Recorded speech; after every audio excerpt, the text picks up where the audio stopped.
کیا آپ جانتے ہیں کہ سردی کا موسم مومن بندوں کے لیے، اللہ کے محبوب بندوں کے لیے جنت میں اونچے اونچے مقام حاصل کرنے کا بہترین موسم ہے؟ جیسے ہی سردی آتی ہے، جو مسلمان بندے ہوتے ہیں نا، اللہ کے مقرب جو بندے ہوتے ہیں، وہ خوش ہو جاتے ہیں کہ سردی آ گئی، اب یہ 3 نیکی کے خوبصورت کام ہمیں کرنے کو ملیں گے۔ آئیے جانتے ہیں وہ 3 کام کون کون سے ہیں۔ سردی کی یہ 3 خاص عبادتیں اگر ہم اور آپ غور کریں نا، تو سردیوں کی رات، سردیوں کے دن ہمارے لیے رحمت ہی رحمت ہے، ہمارے لیے اللہ کا مقرب بندہ بننے کے لیے بہترین ذریعہ ہے، جنت میں اونچے اونچے مقام حاصل کرنے کا، مغفرت حاصل کرنے کا، نبی کریم صلی اللہ علیہ وسلم کے مبارک قدموں میں جنت الفردوس میں جگہ پانے کا بہترین ذریعہ ہے۔ 3 خوبصورت عبادتیں ہیں، مس مت کریے گا۔ نبی کریم صلی اللہ علیہ وسلم نے ارشاد فرمایا کہ سردی مسلمان کے لیے موسم بہار ہے۔ کیسے موسم بہار ہے؟ کیونکہ اس موسم میں راتیں لمبی ہوتی ہیں، تو مسلمان ان راتوں میں قیام کرتا ہے، اللہ کے سامنے کھڑا ہوتا ہے، اللہ کے لیے نمازیں پڑھتا ہے۔ راتیں لمبی ہوتی ہیں، ہم کیا کرتے ہیں؟ حضور نے کیا ارشاد فرمایا کہ مسلمان کے لیے سردی موسم بہار ہے، کیونکہ اس میں راتیں لمبی ہوتی ہیں، تو آرام سے مومن بندہ اللہ کے سامنے قیام کرتا رہتا ہے۔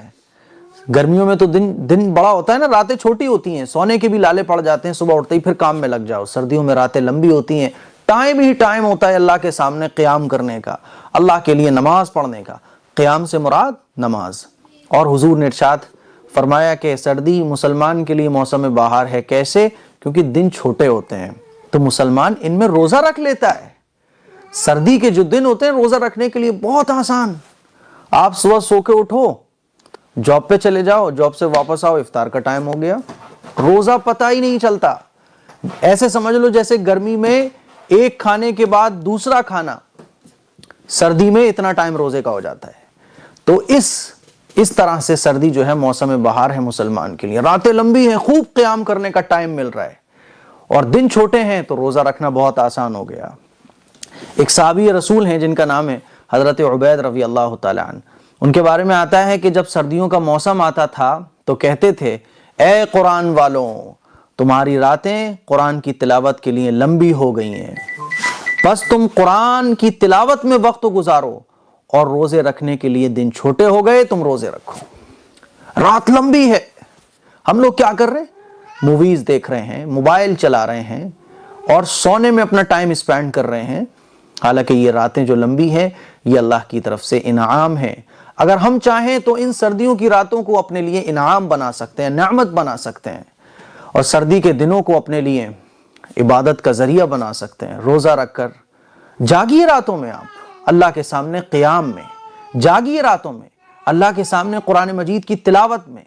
سردیوں کی راتوں میں خوب تلاوت کیجیے جتنی کر سکتے ہو، اور سردیوں کی راتوں میں تہجد کے وقت میں اٹھنا اور اللہ کے سامنے رونا، یہ بڑی خوبصورت عبادت ہے۔ حدیث شریف میں آتا ہے کہ جو بندہ اپنا نرم بستر چھوڑتا ہے، خوبصورت بیوی کو چھوڑتا ہے، پھر اٹھتا ہے تہجد کے وقت میں، وضو کرتا ہے، وضو کرنے کے بعد سردی میں وہ اللہ کے سامنے کھڑا ہو جاتا ہے، حالانکہ نرم بستر بھی اس کی آنکھوں کے سامنے ہے، خوبصورت بیوی بھی ہے، وہ خوب پیاری نیند کو قربان کر کے اٹھائے، اللہ کو ایسے بندے پہ بڑا پیار آتا ہے۔ تو سردی کے موسم میں ایک تو قرآن مجید کی تلاوت اور نماز راتوں میں، یہ پہلی عبادت۔